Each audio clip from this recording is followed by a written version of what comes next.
Good evening po. Kamusta po kayo? Pag-usapan po natin ngayon itong ah, kampanya ng oposisyon ngayon. Lalo na sa kampo ni Leni Robredo at Kiko Pangilinan. Sa galawan po ngayon ng kampanya ay nagkandak po sila ng house-to-house campaign.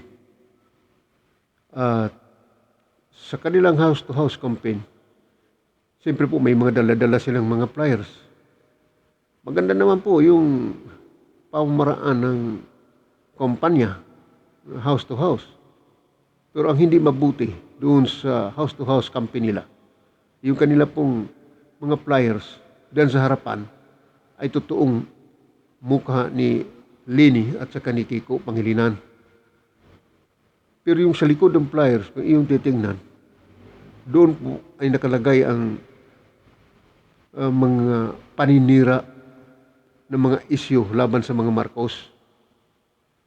Una dyan yung ill-gotten wealth, human rights violation, panahon ng martial law, at ano-ano pang mga isyu na ibinabato nila doon kay Marcos. Yun po yung hindi maganda sapagkat yun po ay nababasa ng tao na kanilang binibigyan. Nalaman ko yan kasi itong kaibigan ko dyan sa Cagayan de Oro City, sa Mindanao, ay tumawag sa akin, nagsumbong sa akin tungkol dyan sa nangyaring iyan. Yung po do yung likod ng kanilang flyers ay paninira laban sa mga Marcos ang nakalakay. Mantakin niyo mga kababayan.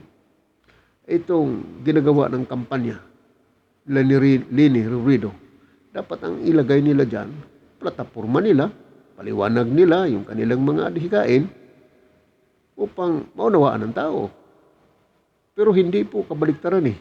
Ang ginagawa nila sa kanilang kampanya ay paninira na talaga. Sapagkat doon nakalagay sa likod ng kanilang mga flyers ang mga 40 years old na mga issue na kinakalkal nila.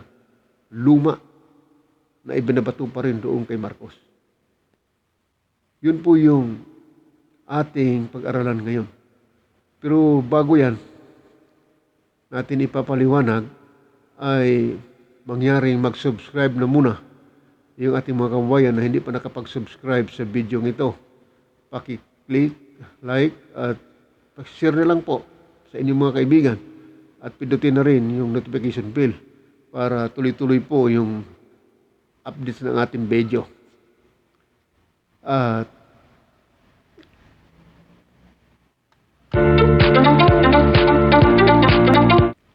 tulad ng ating issue na ating pag-usapan, yun nga po ang nangyari na doon sa likod ng flyers ay mga 40 years old na ng mga issue laban sa mga Marcos ang kinakalkal at yun po yung inilalagay doon. Sumalinaw na paninira ang kanilang galawan sa kanilang kampanya na sapagkat sila ay naniniwala na sa kakaatake nila kay Marcos at maluko pa nila yung tao doon sa pagbasa ng kanilang mga flyers doon sa likod ay paniniwala nila na makakuha sila ng boto doon. Pero hindi po kabaliktaran sapagkat pagka sa halip na ang ilalagay nila ay yung kanilang sanang personal information o yung mga plataforma nila, yun ang dapat ilagay doon. Kaya nagiging baliktad. Pero ang tao, pagka nabasa yun, siyempre, magagalit yun kasi wala namang iisipin ng taong nagbasa nun sa likod. Paninira man ito, hindi man ito personal information nila kung anong mga plataforma at wala siyang nakukuha noon. Ang nagbabasa doon, walang mapapakinabangan. Basura po yung binibigay nila Isipin niyo yan mga kababayan. Kung talagang ang kanilang pagkilos ng kampanya nila talagang seryoso, interesado sila na tapat ng paglilingkod ng bayan ang kanilang mithiin sa kanilang pagtakbo sa Panguluhan, dapat seryosuhin nila, ilagay po nila sa ayos yung kanilang mga kampanya. Yun po yung nangyari. Kaya ang taong bayan ngayon ay hindi na po maluluko. Alam na po dahil nga sa advance o napakagaling ng social media ngayon. Nababasa lahat ng tao, lahat ng impormasyon o balita o ano-anong klaseng mga issue sa ating bayan. Kaya kung ikaw sa kampo ng oposisyon na tila hindi yata pinag-iisipan at minamaliit nila masyado yung mga taong bayan doon sa kanilang kampanya na iniisip nila na mapapaniwala pa nila yung tao sa mga ganong uri ng pagkilos ng kanilang kampanya. Ngayon, ang tanong ko dito, alam kaya nila ni Leni at Kiko ito? Kung alam man nila at hindi, may lalagay po sila sa delikado, mahirap na sitwasyon. Bakit? Sapagkat yung mga tao nila na nasa paligid nila ang gumagawa nito ay sila rin ang sumisira sa kanila. Pero kung alam nila ni Leni ito, iba talaga, iba ng usapan yan. Talagang nakikilala natin talaga na hindi talaga sila interesado na maunawaan ng taong bayan yung katotohanan kung ano yung kanilang tunay na adhikain sa pagtakbo nila sa panguluhan. Yan po, mga kababayan. Tingnan natin itong kampanya o rally ni Marcos kagahapon doon sa Tarlac. Mayroon pong akong mga video na na-upload na kaya na umaga yata o kahapon tungkol dito dyan sa company rally ni Marcos dyan sa Tarlac. Kaya natin ito pinag-usapan uli sapagkat mayroong mga punto roon na kapakipakinabang ang rally ni Marcos sa kabila ng hindi inaasahan na ang tao alam talaga na iyong Tarlac ay baluarte ng oposisyon yan. Si Cory Aquino ay taga riyan. Si Danding Cuangco ay taga riyan. At kilalang baluarte yan ng mga Pinklawan, Dilawan. Pero nung dumating si Marcos kahapon, kabliktaran po yung nangyayari. Nakakagulat sapagkat nagniningning yung kulay pula ng mga damit na libo-libo po ang sumasalubong kay Marcos na naghihiyawan. Hindi po bababa sa mga 60,000 mga tao na naroon sa binyo kahapon. Mantakin ninyo yan, mga kababayan. Itong sumunod na nangyari nito, ang kagandahan pa nito, itong mayor ng Tarlac ay inendorso. Ito si BBM, yung unit team, na siya yung susuportahan nila. Magkapatid po yan. Ang kapatid ni mayor, itong congressman naman. Yap. O Angeles ba yan? Dyan po sa Tarlac. At ang sumunod, itong nationalist coalition na partido ay inendorso pa ang unit team. Mantakin niyo yan, mga kababayan, kapag pakinabang. Ang tanong ko dito, bakit naging kabaliktaran ang nangyayari sa halip na lugar ng oposisyon nito. Sapagkat ang tao, ang mga Tarlakenyo, ay naunawaan na nila yung totoo na nangyayari sa kasaysayan. Na totoo pala ito si Marcos. Nagmamahal talaga sa bayan. Oo. Sa panahon ng Pangulong Duterte, ay itong panahon ni Pangulong Duterte, ay may mga infrastructure na pinagawa si Pangulong Duterte dyan. Oh.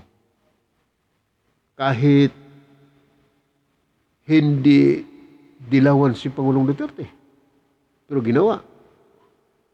Ngayon, si Marcos ang magpapatuloy sa mga project na hindi natatapos.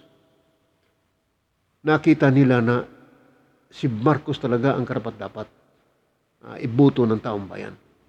Ganyan po kaganda eh. Isipin niyo yan mga kababayan.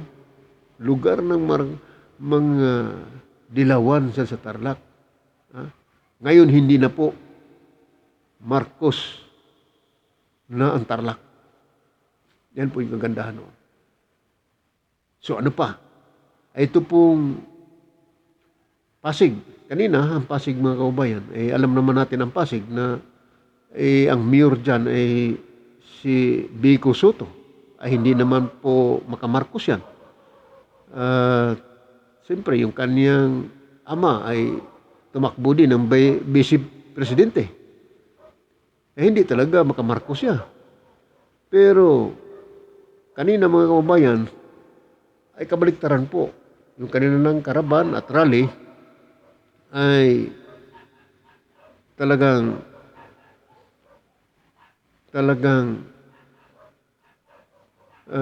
napakaraming tao na hindi naman inaasahan na ganun kadami. Kung gaano kadami ang mga nakikita nating tao doon sa ibang mga binyo na rally ni Marcos, ay ganun din po. Ito po, tignan ninyo. Ito po, yung video. Tingnan po ninyo. Ayan, Pasig po yan. Ayan. Pasig po yan. Ayan. Kita ninyo? Yan po ay nagkumpisa pa lang pagdating ng mga tao dyan. At maya-maya, punong-puno na yan. Ayan po. So, ganun po. Ang hindi inaasahan natin ay naging posible sapagkat ang taong bayan ang isinisigaw talaga si Marcos na ibabalik talaga sa pwesto. Yan po yung kagandahan dyan. Yun ang good news. Ay yung kampo ng opposition. Maliban na kay Lini, itong kampo ni Isko. Ano naman ang galawan ni Isko? Wala rin kaibahan sa kay galawan ni Lini. Puro pa rin paninira.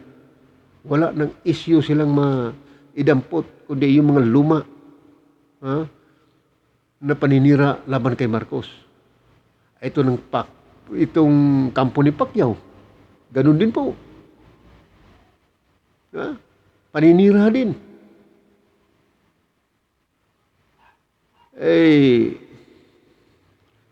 Wala nang katapusan ng paninira kahit na palapit na yung eleksyon. Mayroon na lang po tayong 36 days. Mayo 9, eleksyon na. Yan ang tanong ko dito. Paano sila makakahabol kay Marcos? Itong si Lini, kailangan niyang habulin ang 35 to 40% na distansya kay Marcos. Milya-milya po ang distansya niyan. Milyon-milyong tao ang kailanganin niyan. Paano mo habulin kung 36 days na lang ang natitirang panahon? Si Isko, itong si Bintaboy, dyan sa Maynila, malabo na yan. Hindi ko hinuhusgahan, pero malabo na yan si Isko. Ngayon mayroon siyang 9% sa survey. Tapos ang galawan niya sa kampanya, puro paninira. Da- Bato ng bato siya diyan sa estate tax ni Marcos. Akala niya ma-inkas niya. Yan po eh.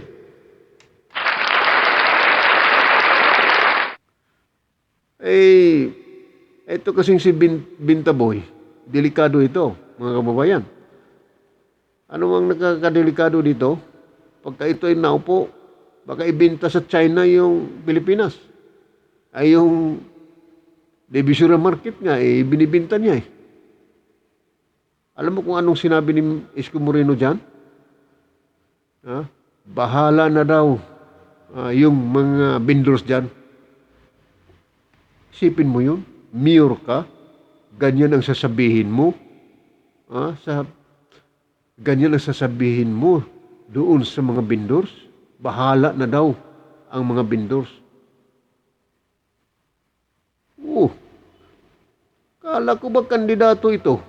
Kung kandidato na dapat, maski pa paano, meron siyang laro na gagawin dito.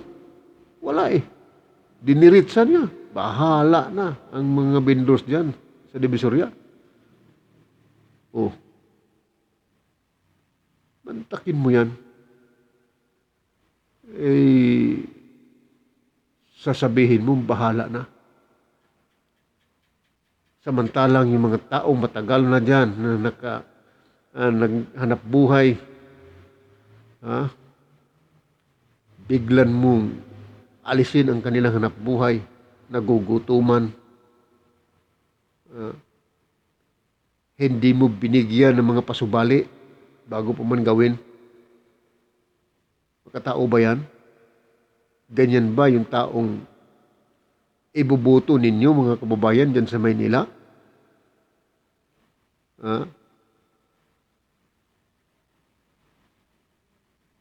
Ito si Pacquiao. Anyway, si Pacquiao, wala na yan eh. Tatlong masyado nang mababa ang sorbe niyan. 6%. Pero patuloy siya sa pangkampanya. Pero ang kaniyang layunin sa kaniyang kampanya ay paninira pa rin sa mga Marcos. Pati si Imelda ay isinasama niya na sa kaniyang paninira.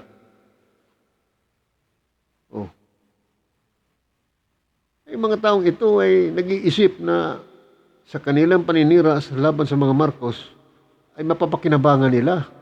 Hindi po. Hindi ninyo mapapakinabangan yung inyong ginagawa sapagkat alam na ng tao kung ano ang inyong mitiin, kung ano ang inyong pagkatao. Diyan pa lang sa kampanya ninyo ay bastusan na eh. Ano kay bubuto niyan? Salip na ang tao sana gustong bubuto sa inyo, hindi na lang aatras. Kasi bakit? Masakit kayo magsalita. Hindi katanggap sa taong bayan yung sinasabi ninyo. Yun po yun eh. Yan ang katotohanan dyan.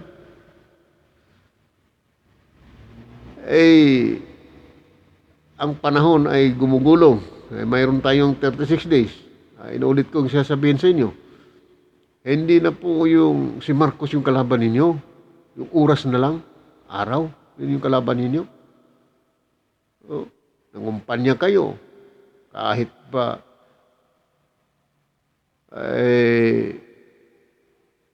mag house to house pa kayo tulad ni Leni Robredo. Pero kabaliktaran naman, doon sa likod ng flyers ay paninira ang inilalagay. Sabi, ito si Leni, wala ito eh. Masyadong balasubas yung mga utak nito. yan po nasabi ko niyan. Pasensya na kayo kung ganyan ako mangusap sapagkat ako po ay Bisaya. Hindi ko masyado tuwirang masyadong fluent magsalita ng Tagalog. Pero talaga namang balasubasan. Pagka ibinilik mo sa kanya yung isyu, mabilis ka agad sumagot yan si Lenny. Tanggi ka agad. Ha? Yan ang nangyayari mga kababayan. Di man natin gusto sabihin yung mga ating sinasabi, bigkasin, pero wala akong magagawa eh. Kailangan kong sasabihin para naman malinaw para sa ating mga kababayan yung kanilang ginagawa na nagiging kabaliktaran. Dapat plataporma lang. Kung ano yung adikhain mo, ipaliwanag mo. Kung ako sa inyo, kung ako kandidato tulad sa inyo, magpaliwanag ako sang-ayon doon sa aking plataporma. Tulad kay Ping Lacson. Okay ako kay Ping Lacson. Kahit kulilat si Ping Lacson, pero wala akong narinig na nangangalkal na mga isyu yan para ibato sa mga Marcos. Ang mga tao, pagka binato mo na hindi maayos ang mga Marcos, binato mo sila ng mga paninira, nagagalit po ang taong bayan. Kinakampihan si Marcos. Yan po yung tatandaan niya, baka hindi ninyo alam yan. Yan po yung dahilan na hindi kayo umangat sa survey. Ayaw ng taong bayan sa inyo. Maganda sana yung pagmumukha ninyo, pero yung loob naman ninyo ay bulok. Yan ang nangyayari sa inyo eh. Nag-iisip kayo na tama kayo, pero bulok naman yung binabato ninyo. Dapat issue lang. Yan po. So, pansamantala, yan lang muna ang ating updates mga kababayan at hanggang sa susunod po na video. God bless all.